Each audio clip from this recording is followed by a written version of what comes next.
Today's lecture is going to be on topic 6.2, which is Newton's Law of Gravitation. 6.2, there's not a lot of new information in topic 6.2, and it connects very tightly with topic 10, which is fields. Now, fields includes both electric and gravitational fields, so I'm going to cover a portion of the gravitational field aspect in this unit as well. So topic 6 with 6.1 and 6.2, I'm going to incorporate some of topic 10. Okay, so like always, we have our understandings and our applications and skills. So like I said, there's not a lot of understandings that's going to be new here. We've already discussed Newton's law of gravitation.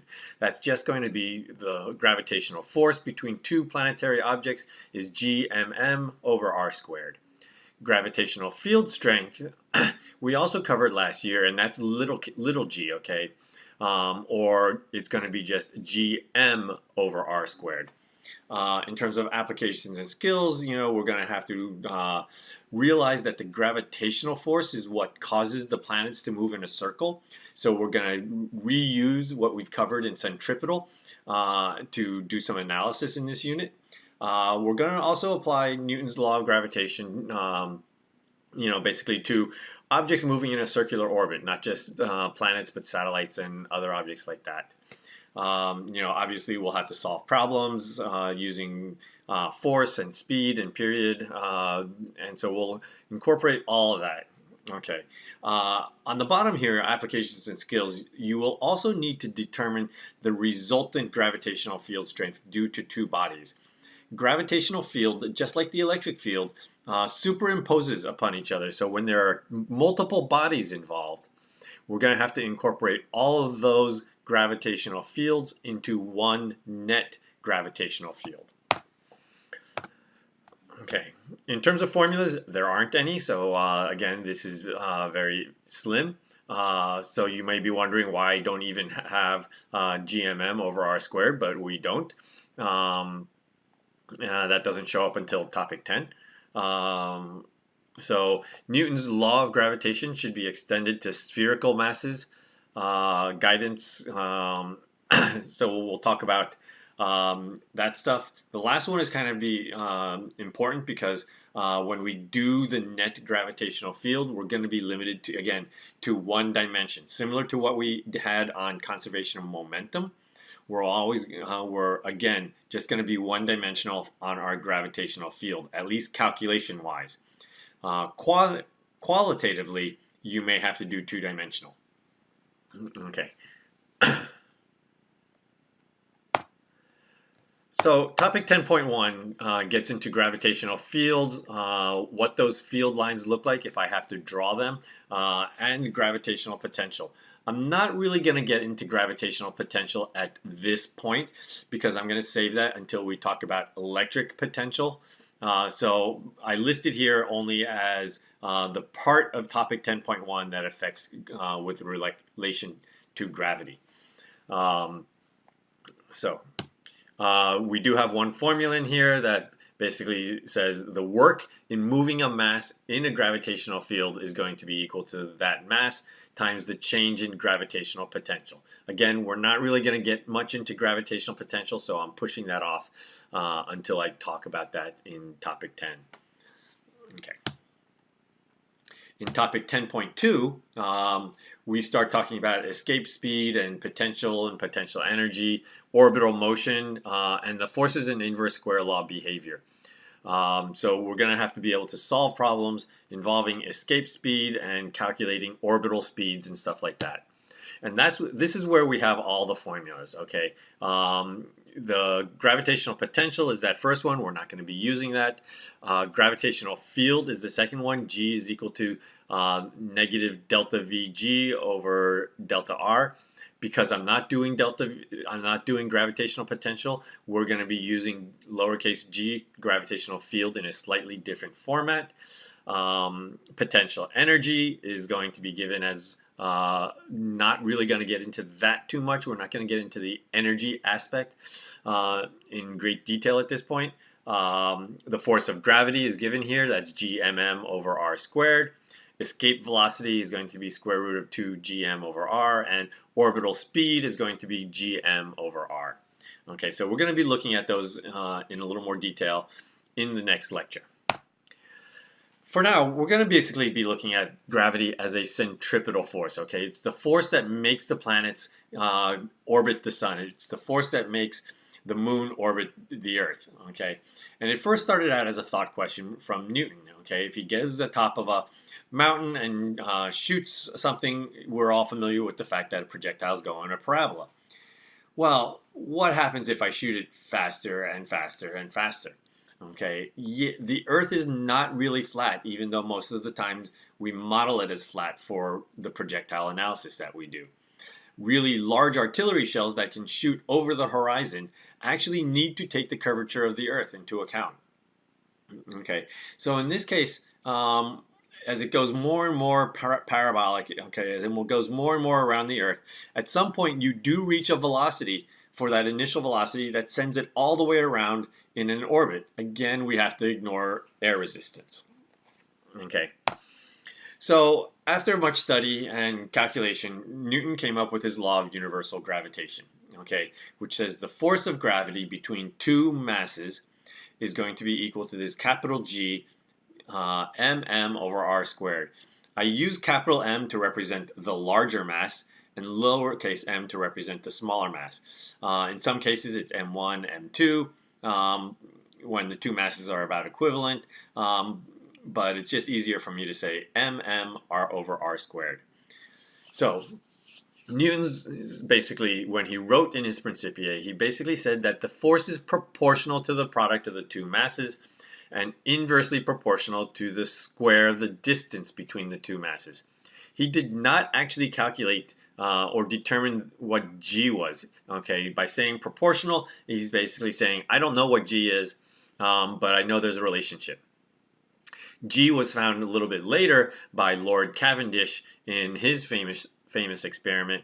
He was actually trying to find the density of the Earth, and in doing so, he also was able to calculate G.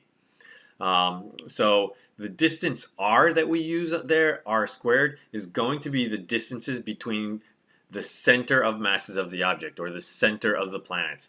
That's going to be important because a lot of people overlook that simple fact, okay, and measure from the surface of the planet. Okay. Newton's law of universal gravitation was improved upon slightly a little bit later, well, a long time later, by Einstein and his theory of general relativity. So when we look at a planet, okay, and we say we're measuring them from the center of the planet, okay, what we're basically saying is we're taking all of the mass of that planet, shrinking it down to a single point, and placing that point at the center of the planet.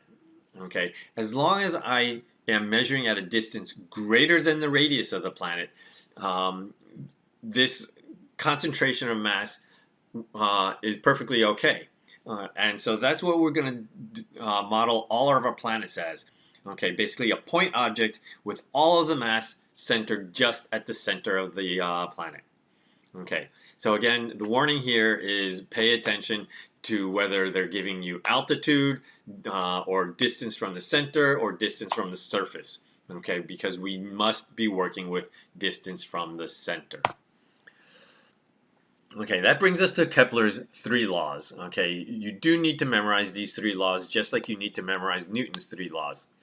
The first law basically says that the orbits are going to be elliptical. Okay, orbits of the moon, the planets, you know, all of this is going to be an elliptical orbit, where the central object, okay, the moon orbiting the Earth is the central object, okay, where the central object lies at one of the foci of the ellipse. Remember, ellipses have two foci. If you think of a circle as an ellipse, both of those foci are basically in the same spot. Okay, because a circle is a trivial ellipse where the long side and the short side, or major and minor axes, are the same length. Okay, so that's the first one. The guidance that we have from IB basically says we're pretty much going to, calculation-wise, we're only going to work with circular orbits. There may be some conceptual or qualitative analysis that we do for elliptical orbits, but in general, we're pretty much just working with circles. Kepler's second law is basically conservation of angular momentum. Okay, there are complicated forms of this, but basically it says that the momentum times the distance from the orbited object stays constant. Okay, so mass of the planet times its velocity at a certain point, and its distance from the central object, it stays constant. Okay, so mass planet V1 R1 equals mass planet V2 R2. Eliminating the mass of the planet, I basically just have V1 R1 equals V2 R2. Conceptually, what you need to understand is as the orbiting object gets closer to the central object, the speed increases.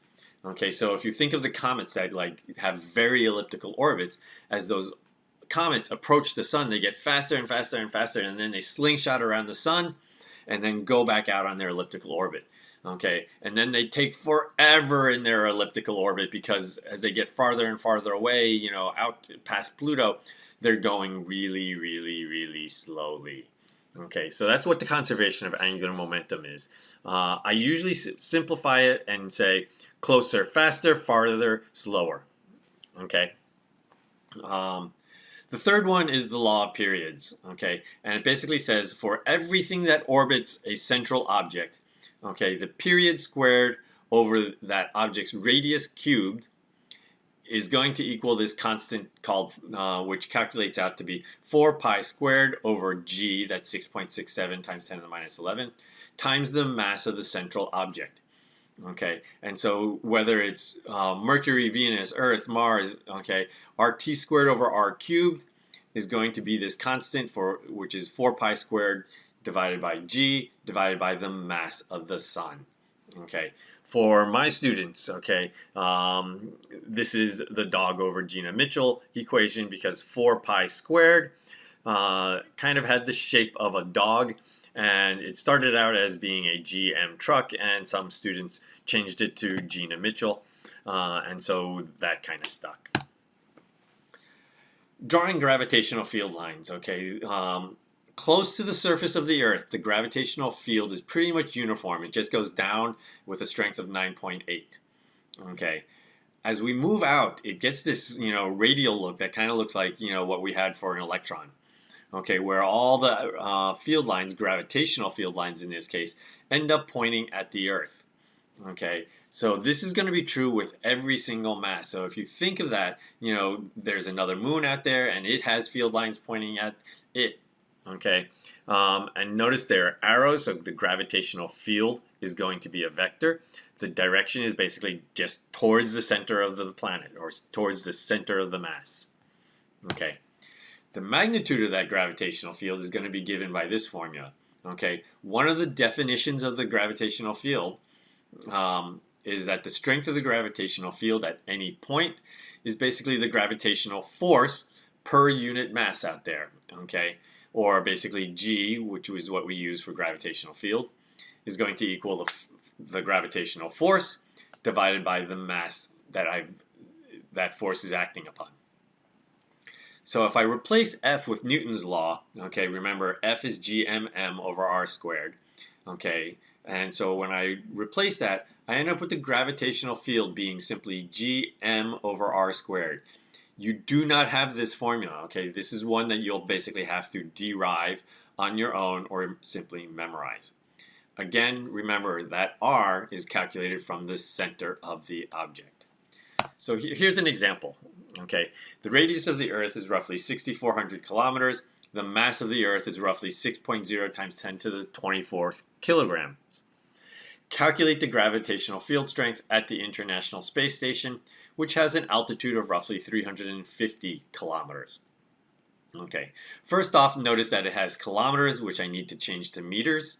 Okay, but making all the substitutions, I find out, and paying attention that the altitude of the space station means from the surface of the Earth, I must add that on to the 6.4 times 6,400 kilometers. Okay, and if I do that, I find out that the gravitational field strength at the International Space Station is not 9.8. I do expect it to be lower. It turns out it's about 8.8 meters per second squared. okay, or another term, newtons per kilogram, okay. Couple of points about this, okay. One, you are not you are not weightless, okay. You feel weightless when you are on the International Space Station, okay. It's not like gravity has disappeared. It's still actually pretty strong. You've only dropped 10% roughly from 9.8. Okay, so the gravitational field is still pretty strong there. The reason that you feel weightless is because there is no normal force acting upon you on the space station. Okay, you can't stand on a scale and weigh yourself. You're basically in constant free fall, as is everything else on the space station. Okay, so that's why you feel weightless. Okay, so when I have two masses, okay, let's say the Earth and the Moon, okay, both of these masses generate gravitational fields. It's true, there's actually more, there's the Sun, there's the other planets, but let's just focus on the Earth and the Moon at this point. Okay, since they both generate gravitational fields which point at the Earth and at the Moon, okay, the net field strength at any point in space is going to be the vector sum of those individual gravitational fields. Since the IB says that we're only going to do calculations on a line, okay, then at some point between the Earth and the Moon, okay, the gravitational field is the gravitational tug of war is going to come out to be zero. There is some point there where the Moon pulls one way and the Earth pulls the other way and nobody wins, okay. And so we can calculate that, and that's what we do here, okay. We know what the mass of the Earth is, 6 to the 10^24. The Moon has a mass roughly 100 times less than that at 6.35 times 10 to the 22nd kilograms. And their center of masses are separated by 3.85 times 10 to the 5th kilometers. Again, that kilometers I need to change. Okay, but where is the net gravitational field strength? Zero. Or you can also say, if I put some mass between the Earth and the Moon, where would the net force on that be? Zero. Okay, and this example is given in the textbook, and the approach is basically the same given here. Okay, you first must say, well, I don't know where, but I'm going to just make a variable, okay, and call it, d, somewhere between the Earth and the Moon, somewhere between 0 and 3.85 times 10 to the 8th. That net field strength should be 0. Okay. So when I do that, I basically then set the two field vectors equal to each other. Yes, one points towards the Earth, one points to the Moon. Okay, for the one to the Earth, gm over r squared, or d squared in this case. For the one on the Moon, g mass of the Moon divided by its distance. Okay, and its distance is going to be the total distance minus d. Okay, and that quantity gets squared. Canceling out the g's and moving the mass of the Earth and the mass of the Moon over each other, I end up with these two fractions. Mass of Earth over mass of Moon is going to equal d squared divided by 3.85 times 10 to the 8th minus d quantity squared. Well, square rooting both sides to get rid of the squares, I end up with d divided by 3.85 times 10 to the 8th minus d is going to equal 9.72, which is the mass ratio of the square root of the mass of the Earth divided by the mass of the Moon.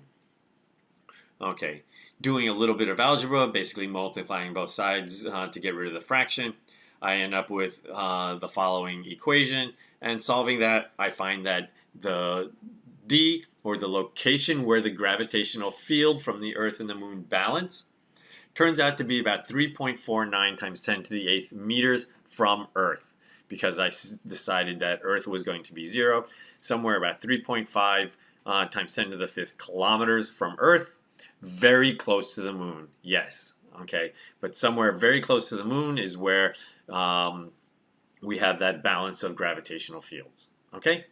Thank you.